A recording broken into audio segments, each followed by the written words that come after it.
And 1975 was the year that Dusty Rhodes made his debut. Eddie Graham always took an interest in Georgia business, had sent Gordon Soley up, had really been a help.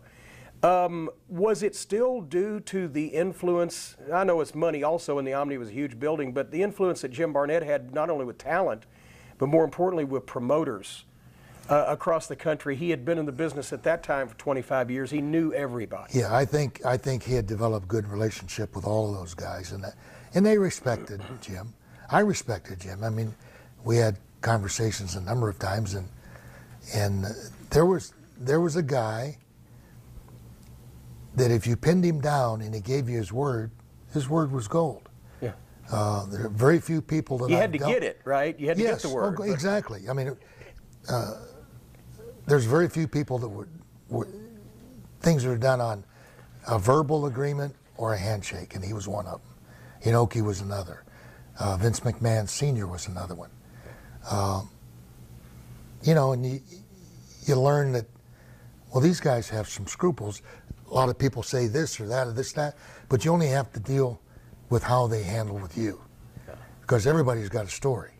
So Barnett was such a character. Tell some locker room stories about just he loved to have meetings with the guys. Oh my right? goodness! My boys. Any news? Any scoops? Any dirt? Well, he was upset with me one time because I think we got along real well, and he would call my wife when I was overseas and have a conversation with her, just chit chat. And I had made an arrangement to go back. George Scott had been asking. I was only supposed to go to Georgia for about a 6-week period, and ended up there for about a year and a half, and loved it. Yeah. And George would keep calling me, Bill, you got to. Well, we're in the middle of this, we're in the middle of that. So it stretched it out to about 2 years. But then I finally, because George gave me my break. Yeah. So I told him, I said, okay, I'll start and I'll talk to Jim. So it was one of the meetings. And I told him that he was talking about this and that and this and that we're doing. And I said, Jim, he says, anybody have any questions or any answers? I said, Jim, I hate to do this, but I just wanted to make sure that you knew I wasn't going to be here about during when we're talking about what we're going to do. One, my boy, you don't give me your notice. I give notices. And he got over it, but I mean, he was just taken aback that he wasn't used to it. And he did treat me good, and I felt bad about it. And I told him, I said, it's only going to be for a short period of time. He says, well, you were only supposed to be here for a short period of time. Jerry Jarrett told me a story one time. When he was booking down there, he did a pretty good impersonation, as a lot of people do. My boy. Of Jim Z. That's how I got my middle initial, by the way, James E. Cornett, because Jim Cornette and Jim Barnett were so similar. Oh, yeah. When I was first on the booking sheet in Georgia, they said, oh, Jim Z's on the card, and that's it. But Jim's not there one night. And so Jerry Jarrett goes in, and he's doing Jim, and he sits down he has that distinctive walk, and he sits down on the edge of the table. On the edge of the table, yeah. And now, boys, Robert Fuller is going to give us our arena rat report. Robert?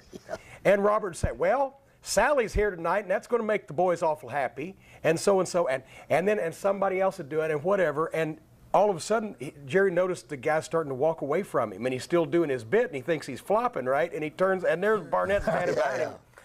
Very good, Jerry. I think he had a good sense of humor. I think that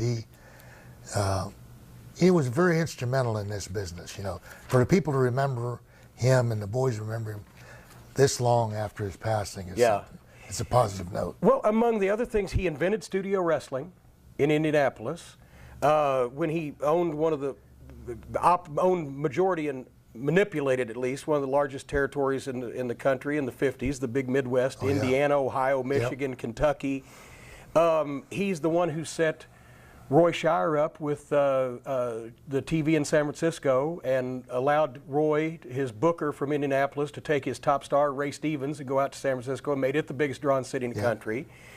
He had such political connections. He was on the National Council of the Arts. He could get President Carter on the phone in Georgia when he wanted to. So he had just that ability to make connections and had political pull that he could get things done. He could get people TVs or he could get sponsors. That's how he ended up with the airline in Australia was sponsoring World Championship Wrestling, and they paid better than any promotion in the world at that time. And had a lot of top guys in and out of there for years and years.